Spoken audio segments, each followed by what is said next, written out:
There's a particular kind of restlessness that doesn't come from crisis or conflict, but from incompletion. You know the feeling.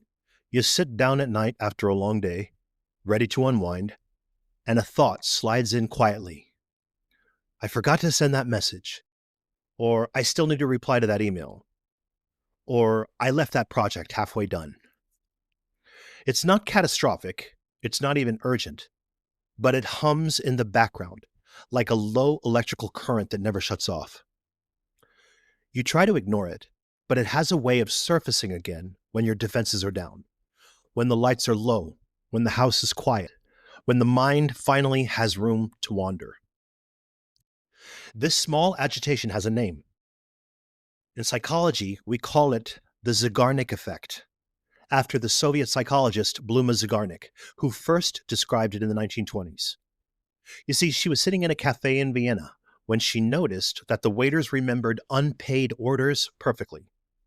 But once the bill was settled, they forgot the details almost instantly. That simple observation turned into a foundational idea in cognitive psychology, that the human mind keeps unfinished tasks open. They occupy a kind of mental workspace, drawing on our attention and emotional energy until closure is achieved. Hello and welcome to The Psychology of Us with Professor R.J. Starr, where we explore the mind's influence on life, relationships, and society. R.J. Starr is an existential psychologist, professor, and author dedicated to exploring the core challenges of human existence, how we find meaning, embrace responsibility, and navigate life's challenges. Known for a thought-provoking yet accessible approach, RJ inspires listeners to cultivate self-awareness, emotional intelligence, authenticity, and purpose. This podcast is designed for all psychology enthusiasts, practitioners, students, and anyone curious about why we think, feel, and behave the way we do. Each episode unpacks theories, explores complex questions, and offers insights that deepen understanding of the human experience. So settle in, stay curious, and discover the psychology of us. Zeigarnik's research showed that incomplete tasks create cognitive tension, an internal pressure to complete what's been started. The brain doesn't like open loops. It treats them as unresolved problems, so it keeps revisiting them, even when we're not aware of it. In her original experiments, participants were interrupted while performing simple tasks like solving puzzles or stringing beads together. Later, they were asked to recall what they had done. Almost everyone remembered the interrupted tasks far better than the ones they had finished. Completion, it seems, allows the mind to let go. Incompletion traps it in a loop. Now, that was almost a century ago. Today, our lives are made of loops, unfinished ones. We live surrounded by open tabs, half-written drafts, unread messages, plans postponed, intentions left dangling. It's not just our devices that never rest, it's our cognition. The Zeigarnik effect explains why that mental noise feels heavier than it should, why small, undone things echo louder than completed ones. The brain is wired to seek closure. When we don't give it that, it keeps us restless in subtle but persistent ways. Think of it as the psychological equivalent of clutter. Each open loop takes up mental space. Each unclosed task leaves a trace of tension, a small weight we carry without noticing. Over time, those weights accumulate, turning the simple act of rest into something we have to earn through exhaustion. But the story doesn't stop at memory. The Zeigarnik effect also tells us something about emotion, about why unfinished tasks don't just linger cognitively, but emotionally. When something remains incomplete, our nervous system keeps it flagged as unfinished business. That phrase isn't just metaphorical. The body stays slightly mobilized, as if it's waiting for the chance to resolve whatever's been left open. It's a quiet physiological alert. You're not done yet. And so we find ourselves carrying small fragments of effort throughout our days. We can't quite relax because the brain believes we're mid-action. We feel anxious not because something bad is happening, but because something isn't. The problem is scale. In Zygarnik's cafe, a waiter might juggle a dozen orders at once. In modern life, most people juggle hundreds, some practical, some emotional, some existential. And unlike the waiter, our day never really ends. That's why we feel mentally crowded. Our thoughts are filled not just with what's happening now, but with 1,000 half beginnings. We hold on to projects that never started, emails that never sent, dreams that never materialized. Every one of them adds to the quiet hum of incompletion. This hum has psychological consequences. When it grows loud enough, we mistake it for anxiety. We feel overextended, yet strangely underaccomplished. We start to believe we're failing at balance, when in truth, we're simply overloaded with mental bookmarks. Incomplete tasks distort time. They make our days feel perpetually unfinished. They trick us into thinking there's always something else we should be doing, because in a sense, there is. The modern environment doesn't just allow open loops, it multiplies them. Our devices are expert architects of incompletion. Notifications, drafts, saved carts, reminders. Each one reopens a loop that hasn't reached closure. Every red badge is a tiny Zygarnik trigger, a cue that your mind must keep track. The result is a form of ambient stress, a steady hum of unclosed commitments that fragments attention and wears down emotional clarity. But it isn't only cognitive, it's moral, it's existential. Because completing what we start, or choosing consciously to release it, is about more than productivity. It's about integrity. What if the biggest thing holding you back wasn't a situation, but a story? Every day we live inside quiet narratives, unconscious explanations we've carried for years. Stories about who we are, what we deserve, and what's possible for us. They shape how we show up, what we settle for, and how we handle success, failure, and connection. And most of us don't even realize we're telling them. The stories we tell ourselves, how personal narratives shape your life, is a powerful and psychologically rich exploration of the invisible scripts that drive human behavior. In this eye-opening book, psychology professor and author R.J. Starr offers a compelling framework for understanding how our internal stories form, why they stick, and how they quietly govern everything from identity to emotion to decision-making. Starr doesn't offer empty motivation or shallow affirmations. Instead, he takes readers into the deeper architecture of the mind, where emotional memory, meaning-making, and psychological survival collide to create patterns that feel like fate. This book helps you spot the story beneath the story, the emotional logic behind repeated relationship struggles, stalled growth, or self-sabotaging choices. Through vivid examples and clear psychological insight, the stories we tell ourselves helps readers do something most self-help books never touch: reconstruct the inner narrative itself. Whether you see yourself as too much or never enough, too late or always behind, this book invites you to ask a radical question. What if that story isn't true? It's not about erasing your past. It's about rewriting your relationship with it so that your life is authored from awareness, not assumption. The Stories We Tell Ourselves: How Personal Narratives Shape Your Life by R.J. Starr is now available worldwide wherever books are sold. Pick up your copy today. When you follow through, even on something small, you reaffirm a sense of self-coherence. You say, through action, I do what I say I will do. Each completed task becomes a thread in the fabric of identity. It's not the task itself that matters, it's the psychological continuity it restores. When you break that continuity often enough, something subtle begins to happen. You begin to mistrust yourself. Not in a dramatic way, but in small, cumulative ways. You hesitate before starting things because you've learned that you might not finish them. You begin to avoid new commitments, not because you're lazy necessarily, but because you're weary of that unfinished hum. There's a reason people feel renewed after spring cleaning, or after finally responding to a long delayed message, or finishing a small project that's been haunting them. It's not about the item itself, it's the restoration of coherence. The act of closure quiets the mind because it reconciles intention and action.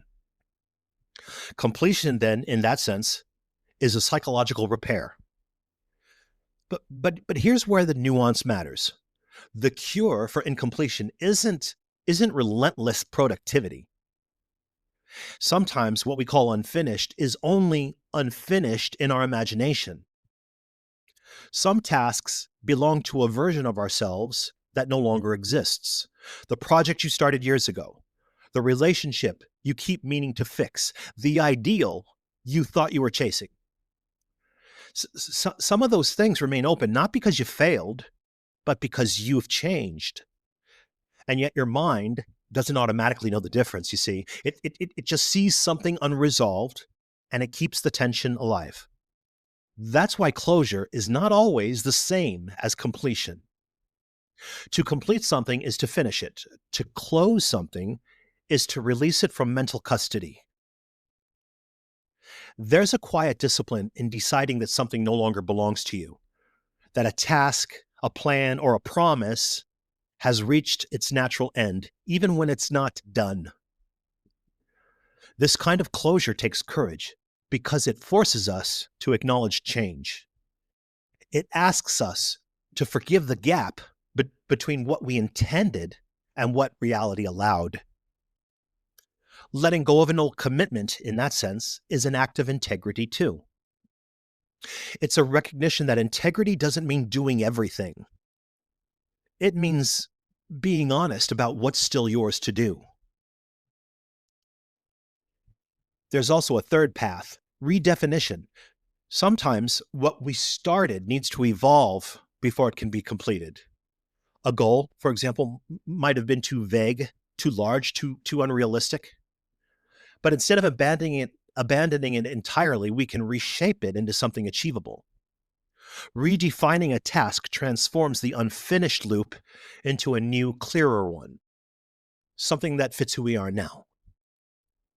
So the way to quiet the unfinished mind isn't only to get everything done, it's to create psychological closure through one of these three paths: completion, release, or definition. Excuse me. Let's take each one briefly. Complete it. First option, complete it. Finish what truly matters. Follow through on the things that align with your present values. When you do, notice the shift that happens. Not just because the absence of tension, but the arrival of self-respect. You'll feel lighter, not because the task was large, but because the internal noise subsides. So that's the first one, complete it. The second, release it. If it no longer serves you, let it go deliberately. Write it down, acknowledge it, and close it. It's not avoidance, it's resolution. Unfinished doesn't have to mean unresolved. You're given the mind permission to stop keeping score. And the third, redefine it. If something still matters but feels impossible, change its form. The goal of writing a book can become the act of writing a chapter. The desire to get in shape can become a 20-minute walk each day. Redefining is how we make completion psychologically reachable. Together, these three acts, completion, release, redefinition, restore what the Zeigarnik effect disrupts: peace through closure. We often think of peace as an emotional state, right? Something that comes when the world quiets down. But in truth, peace is also a cognitive state, the absence of unfinished business rattling inside the mind. When people tell me they can't relax, I often ask, what's left open? It's rarely just work. It's the emotional promises we've made to ourselves and haven't kept. The projects that symbolize an unclaimed part of our identity, the apologies that we've never spoken, the boundaries that were never drawn. Incompletion isn't just mental, it's existential. It marks the space between intention and embodiment, between what we mean and what we live. That's why finishing things feels sacred almost. Every act of closure is a small moment of alignment between the inner and the outer worlds. It reminds the psyche that it can be trusted, that it has agency, that it can create coherence out of chaos. But the Zeigarnik effect also contains a lesson in compassion. Because that mental tension, the inability to forget what's undone, it isn't proof of failure. It's proof of care. The mind holds on to what matters.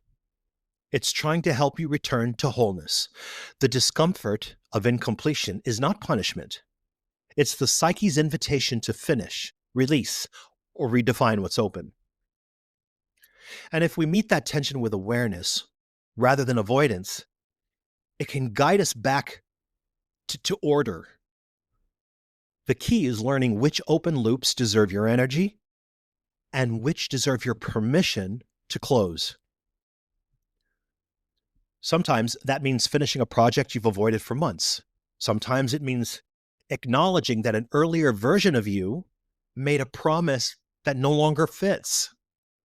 And sometimes it means forgiving yourself for leaving certain things undone because life demanded your attention elsewhere. Peace of mind doesn't come from tying up every loose end. It comes from being deliberate about which threads you continue to weave. The Zeigarnik effect reminds us that the brain is faithful.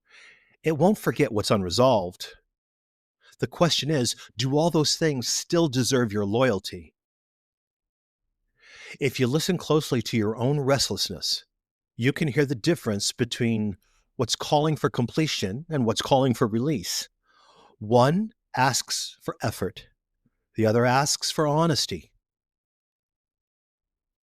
And maybe the deepest kind of psychological maturity lies in knowing which is which. Because the unfinished mind isn't broken. It's waiting.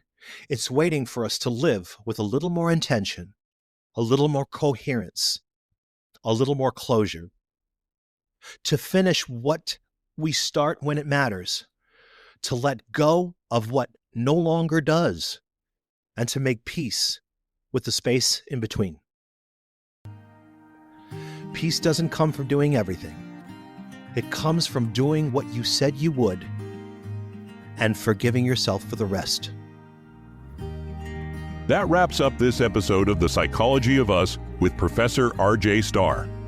Each conversation is a step toward greater understanding of ourselves, each other, and the forces that shape human behavior. Listeners are invited to continue the conversation by sharing their thoughts, questions, and topic suggestions at profrjstar@outlook.com. Every message helps shape future episodes, ensuring the discussions remain relevant, thought-provoking, and meaningful. For those who find value in these explorations, subscribing and leaving a review is a great way to support the podcast and bring these insights to a wider audience. Until next time, stay curious, stay thoughtful, and keep exploring the psychology of us. Have you ever wished there was a clear, intelligent guide to understanding the human mind and emotions? Without the jargon, without the shortcuts. The Psychology of Being Human, an authoritative guide to mind, emotion, and meaning, was written to do exactly that. Psychology educator R.J. Starr brings together decades of research, teaching, and lived insight to show how we think, feel, and make meaning. The book offers fresh perspectives on emotional maturity, identity, belief, and the ways our inner lives shape our choices, relationships, and resilience. There has never been a single work that brings together this full spectrum of what it means to be a human being, mind, emotion, and meaning, into one coherent and practical framework. This book is an unflinching, deeply informed exploration for anyone who wants to understand themselves and others with greater depth, clarity, and compassion. In an age of noise, distraction, and polarization, it offers a rare and essential way of seeing the mind and emotions as they truly are. You'll find chapters that explore the structure of thought and emotion, how beliefs take root and resist change, and why emotional capacity matters more than emotional control. Each idea is grounded in psychological science, yet written in a way that feels personal, relevant, and easy to connect with. What sets this book apart is the way it treats complexity. Not as something to be simplified or glossed over, but as something to understand and navigate with confidence. It doesn't shy away from the hard truths about avoidance, distortion, and performance, but it also offers a way forward that respects both your intelligence and your humanity. It's rigorous but readable, grounded in science, yet deeply human. Whether you're in the field of psychology or simply curious about understanding yourself and others more deeply, this is a book you'll want to keep close. The Psychology of Being Human, an authoritative guide to mind, emotion, and meaning, will be released worldwide on September 20th, 2025, with pre-orders opening August 15th. Reserve your copy early and be part of the first wave of readers to explore this groundbreaking work by Professor R.J. Starr.